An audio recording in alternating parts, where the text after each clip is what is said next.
ditangani Uria sinut dengan baik.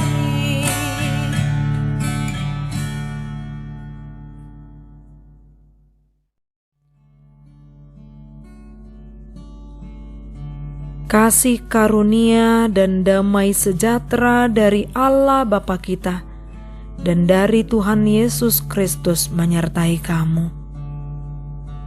Firman Tuhan pada hari ini tertulis dalam Roma pasal 12 ayat 15. Bersukacitalah dengan orang yang bersukacita, dan menangislah dengan orang yang menangis.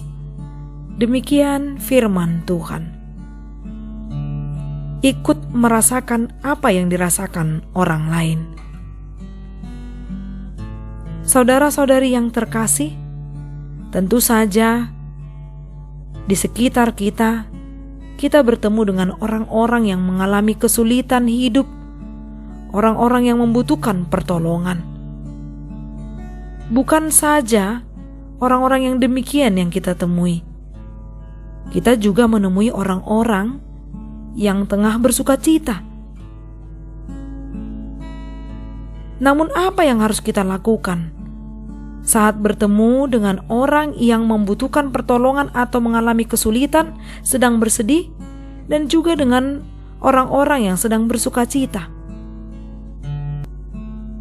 Maka saat ini kita diajak untuk mau hidup sebagai orang Kristen, pengikut Kristus yang berempati terhadap sesamanya, merasakan apa yang sedang dirasakan oleh orang lain.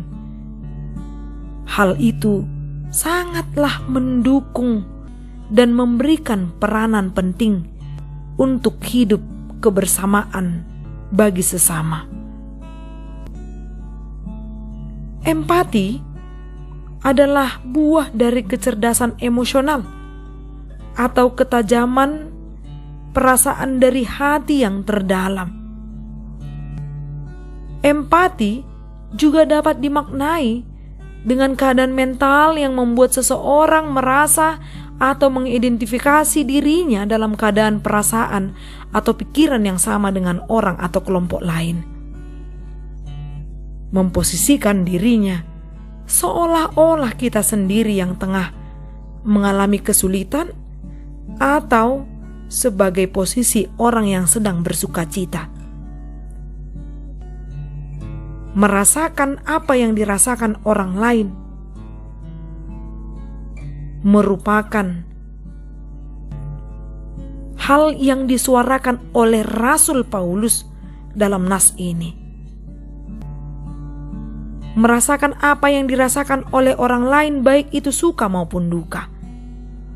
Di saat orang bersukacita, baiklah kita menghindari sikap cemburu di dalam hati kita melihat orang lain sedang bersukacita.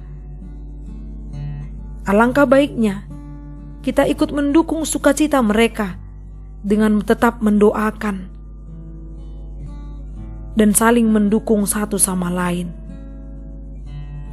Jauhilah sifat yang mengharapkan penderitaan berlangsung pada orang yang sedang bersukacita.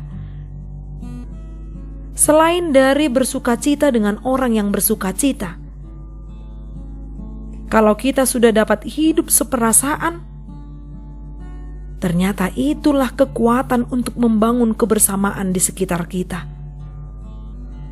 Kita pun pasti akan bertemu dengan orang yang mengalami kesusahan hati, ataupun bertemu dengan orang yang bersedih.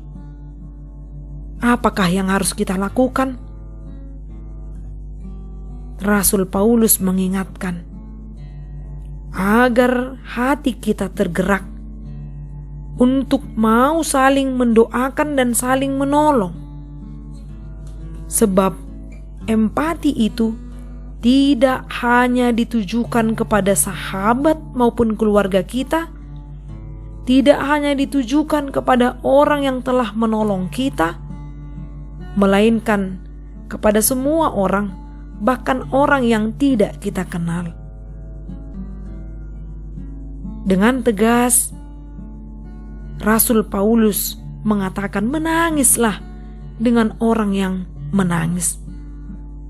Jadi berempati itu bukan hanya sekedar perkataan menunjukkan bahwa aku turut berempati dengan kamu, namun empati itu bila didasari dengan kasih, buahnya akan terlihat dari tindakan kita yang mau mendukung satu sama lain, mau menolong, menunjukkan kebaikan, agar orang-orang yang dalam keadaan bersedih tidak larut di dalam kesedihan itu. Orang-orang yang hidup seperasaan pasti akan mau bertolong-tolongan menanggung beban, karena ia memiliki ketajaman perasaan dari hati yang terdalam. Kasih Allah yang melekat di dalam hati kita, itu yang mendorong kita untuk mau hidup sependeritaan dengan orang yang sedang bersusah hati atau yang sedang bersedih. Lakukanlah itu di dalam kehidupan berkeluarga, bermasyarakat, dan dalam lingkungan gereja. Amin. Salam sehat. Semoga hidup kita diberkati melalui firman yang kita dengar. Horas.